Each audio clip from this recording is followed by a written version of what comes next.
Guys, ito na yung kaganapan dito sa Manila Hotel. Andito na.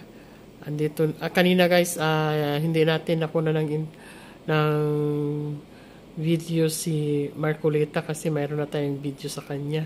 Andito pa rin siya kasalukuyan sa Manila Hotel.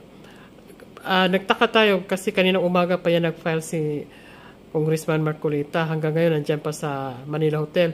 Yun pala, darating ngayon si Mayor Digong Duterte. Oo. At saka si Attorney Glenn Chong pala. Ayan na si Marcoleta. Yan na. Sana kaya ito papunta. At lumabas na. Baka kasi sasalubungin nila si PRRD. Kaya, yan. Okay. Kita nyo naman guys, di ba? Ayan guys, sa filing pa lang, grabe ang supporter talaga ni Congressman Marcoleta. Dami talaga niyang supporters.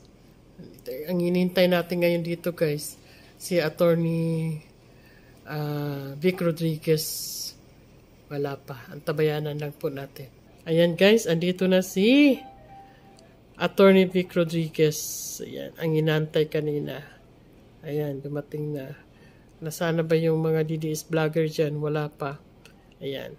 Same pa rin ang mga tanong, anong kanyang advocacy, yun na, nga isa sa mga gusto niyang maisatuwid or mayroong pagbabago, yung sa House of Representative, yung mga budget or pundo sa mga project nila, hindi pwede yung certification by liquidation lang daw or liquidation by certification. Ayaw niya na yan. Ang gusto niya, patas. Kung ano yung, yan, papakita siya guys na ano siya, ano yung pinapakita niya, half paper lang. Parang certificate of hindi. Yun, certified na siya, nag-file na siya, pero yung kanyang certificate of candidacy, tapos na yan kanina. Yun ang isa sa mga ano niya, na hindi pwede yung ganun, na nagkaroon ka ng budget, ang laki-laki, million-million, billion-billion, tapos certificate by liquidation lang daw, or liquidation by certificate, hindi yun. Kailangan, ano pa rin, by supporting documents pa rin. At saka, before and after, tingnan talaga yung site, yung area. Kung talagang may project pa dyan na pre-propose. At saka, pagkatapos, mayroon ba talagang project na nagawa or improvement. Yun ang gusto niyang, para iwas corruption talaga, guys. Yan ang, kaya wag natin kalimutan, guys, ibuto natin si Attorney Vic Rodriguez. Okay. Ang kaganapan dito, guys, sa Manila Hotel, sobrang excited, naghalo-halo na ang mga reaksyon ng masa. Yung sino ba talaga yung dumating, sino yung nag-file ng last hour, last day of COC. Ganon, yung mga tanong nila, nag-aabang doon.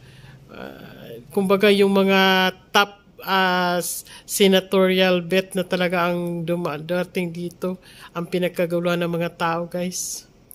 Ang haba ng nilakbay ni Attorney Vic Rodriguez, guys. Aywan ko saan to papunta. Palabas pa ito, ano. Ayan, sinalubong na si Attorney Vic Rodriguez ng mga DDS vlogger. Ayan, mga DDS vlogger yan, oh. O, ayan. Kanina pa siya hinahanap. Ito pala yung mga supporter, guys, ni Vic Rodriguez. Ang dami, oh. Naku, panalo na. May nanalo na, guys. Tapos na ang eleksyon, guys. Tapos na ang eleksyon. May nanalo na. Sa mga maisog supporter ito, guys, ni Attorney Vic Rodriguez. Ang dami nila, guys. Ang saya-saya talaga. Ayan, guys. Sa sobrang dami talaga ng supporters ni Attorney Vic Rodriguez, ginamitan niya ng trumpeta talaga para marinig siya. Guys, natuwa ako, guys. Dahil sa araw na ito, mayroong mga bata, guys. Oh, ayan, oh. Mga bata, oh. Mabuti lang at naka-face mask pa siya. Natutuwa ako sa mga bata. Attorney Vic Rodriguez din sila. Guys, parang nawala na yung focus kay President Digong kasi Andito na yata lahat kay Vic Rodriguez. But anyway, ito naman si Attorney Vic Rodriguez parang Guys, alalahanin natin guys na baka ang kanilang katunggali gagamitan talaga tayo ng mga pera-pera dyan. Ay, hindi ako nagsasabi, hindi kami nagsasabi. Kung sa akin lang, kung pera-pera lang, tanggapin nyo yung pera guys. Tanggapin nyo. Hindi naman sa kanila yan. Pero, ang iboto nyo, yung karapat-dapat. Oh, ganun lang. Huwag mong anuhin kasi, kaya nga dinadaan nila sa pera eh. Itong mga halalan natin ngayon. Kasi tayo rin ay, wag na tayong ma-offend. No? Mukhang pera din tayo eh. Okay lang, tanggapin nyo, left and right, back to back. Pero, iboto natin ang karapat-dapat. Katulad nito ni Atty. Vic Rodriguez, yan si Marcoleta, o si Salpanilo kung tumakbo yun, o si Harry Roque, o si Beto de la Rosa, si Glenn Chong, sino-sino pa yun. O, parang yan lang ang naano natin. Oh, of course, si Mayor Digong Duterte, number 1 talaga yan guys. O, kaya, huwag kayong matakot na gagamitan tayo ng pera sa taga-kabila. Wag, tanggapin nyo. Tanggapan natin. Pero doon tayo buboto sa tama. Doon tayo buboto sa line-up ni Mayor Digong Duterte. Ayan. Natapos na yata yung pag-press ko ni Atty. Vic Rodriguez. Ulitin ko guys. Kaya dinadaan tayo sa pera-pera dahil alam nyo guys, ang isa din sa strategy nila, ginugutom nila ang sambayanan. Tayo mismo, ginugutom nila. Pinapahirapan tayo nila. Banabanatan tayo ng inflation, mamahaling mga bilihin, lalo na yung bigas. Kasi pagdating ng halalan, tapatan tayo ng pera. O pag natapatan tayo ng pera, parang pinagbili na natin ating kaluluwa, yan ang paraan na ikaw ay bubuto sa kanila kahit wala tayong kinabukasan. Wag. Hayaan nyo siya, magbigay sila ng pera. Tanggapin nyo guys yung pera. Pero, left and right, tanggapin mo. Magkunwari ka, nasa kanila ka. Pero, butuhin natin ang karapat-dapat. Yung line-up ni Duterte. Para sa ganun, madala yan sila at hindi na yan magnakaw. Kasi yung pinamigay nilang pera, atin yan, akin yan, iyo yan, atin lahat. O, di ba? Tama ba yan? Tapos kung walang pera, mangungutang. Pag malaki ng utang, hindi na mababayaran kasi wala na tayong revenues or earned income, kumbaga.